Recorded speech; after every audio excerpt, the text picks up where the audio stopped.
টাকা এমন একটা জিনিস, আপন পর অনেকটাই চিনায়।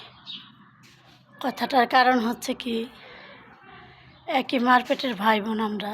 আমার এক বাস্তিকে জিজ্ঞেস করছিলাম একদিন যে, টেলিফোন দিছি, বলল যে আমি ফুবু ফোন ধরা পারি নাই, আমার শাশুড়িরা কাছে আসেলো, জালেরা কাছে আসেলো, তাইতে ফোন ধরা পারি নাই। তো পরে ওই ফোন ব্যাক করে। তো তখন আমি জিজ্ঞেস করছিলাম, বাস্তিরে জিজ্ঞেস করছিলাম যে, তুমি যে তোমার শাশুড়ি ননদ ননাসের সামনে বা জালের সামনে ফোন ধরতে পারলাম না, কিসের জন্য ধরতে পারলাম না? তোমার শ্বশুরবাড়ির লোকজন কি জানে না যে আমি বিদেশে থাকি? পরে কয়, না ফুবু, আমার শ্বশুরবাড়ির লোকজন রে আমি কয়ে পারি নাই যে তুমি যে বিদেশ থাকো, এ কারণে তুমি সবসময় ফোন দিলে ফোন ধরা পারি না। তো সেদিন থেকে ভাবছি হয়তো সে শ্বশুরবাড়িতে কইতে লজ্জা পায় বা সে ছোট হইব।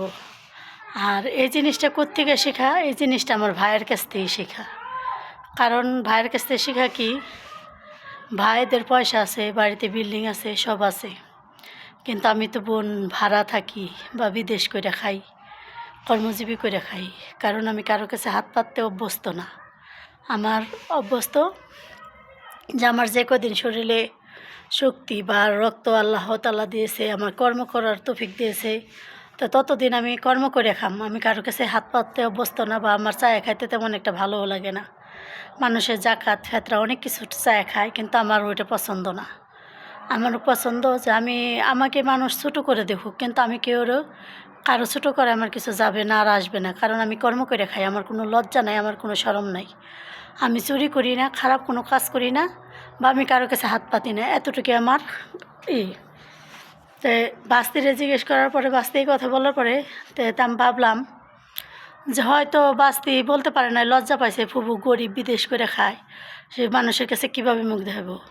আর এই কথাটার কারণ হয়েছে, আমার যে মার পেটের রক্তের যে ভাই, সে ভাই মেয়েদের বিয়ে টিয়ে সব কিছু ঠিক করে, যেমন আজকে গায়ে হলুদ, তার 2 দিন আগে আমাকে তার ছেলে দিয়ে দাওয়াত দিয়েছে যে আজকে মেয়ের গায়ে হলুদ, কালকে বিয়ে, তোমরা চাইবে। তো বাড়ির মধ্যে একটা ফুবু একটা বাস্তি থাকলে বা একটা বাস্তিগো বিয়ে শাদী হইলে ভাইয়েরা বোনগো সবাই ডাক দেয়। কিন্তু আমি ভাবছিলাম যে ভাইয়াগো বাস্তিগো বিয়ে শাদীর সময় হয়তো ডাক দিবে বা খোঁজখবর নেবে।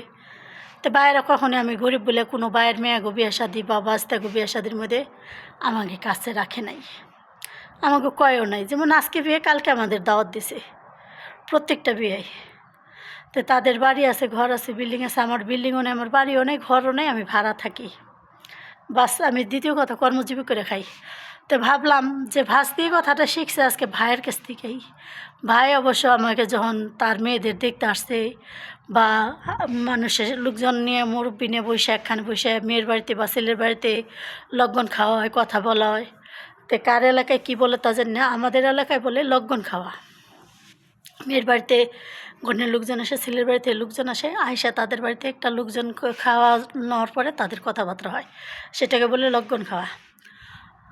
তা তখন তার নানির বাড়ির মানুষ, তার অন্য অন্য আত্মস্বজন সবার বাড়ির মানুষ ছিল, শুধু ছিলাম না আমরা। কারণ ছিলাম না আমরা কি, আমি এক নম্বর কথা, আমার নাই বাড়িঘর, নাই কোনো টাকা পয়সা, আর আমি নিজে কর্মজীবী করে খাই। হয়তো বাইরের মানুষের কাছে মুখ দেখাতে পারবো না, লজ্জা বোধ করবে, বা তাদেরকে বলবে তোমরা এত ভালো অবস্থা, বোনদের এত খারাপ অবস্থা কেন। এই কারণে ভাইয়ের আমাদের কয় নাই। আর বিয়ের দিন যদি না কয়, মানুষে কইব যে বোনকে কও নাই।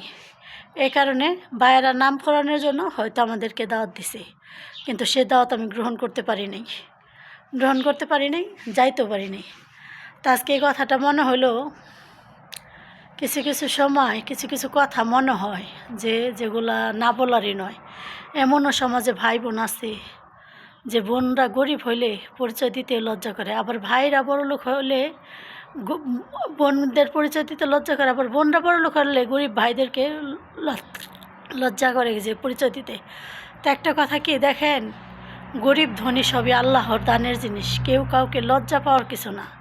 আপনাকে টাকা দিছে, আজকে হয়তো দিছে, কালকে হয়তো থাকবে না, আর আপনিও দুনিয়ার বুকে চিরদিন বাঁচবেন না। তবে ভাই বোনদের সম্পর্কটা কখনো নষ্ট করবেন না। কারণ বোনরা যদি একটা মন থেকে একটা কষ্ট পায়, আঘাত পায়, তো যদি একটা হাঁক দেয় সেই হাঁকটা লেগে যাবে। আর ভাইরাও যদি কষ্ট পায়, আঘাত পায়, সে একটা হাঁক দেয় যে আমার বোন আজকে আমাকে গরিব বলে জিজ্ঞেস করলো না, তারাও একটা হাঁক দিলে হয়তো লেগে যাবে। তো একটা কথা, সবাই সবারই ভালোবাসবেন। দুনিয়ার মায়া ত্যাগ করে একদিন হয়তো যেতে হবে সবারই।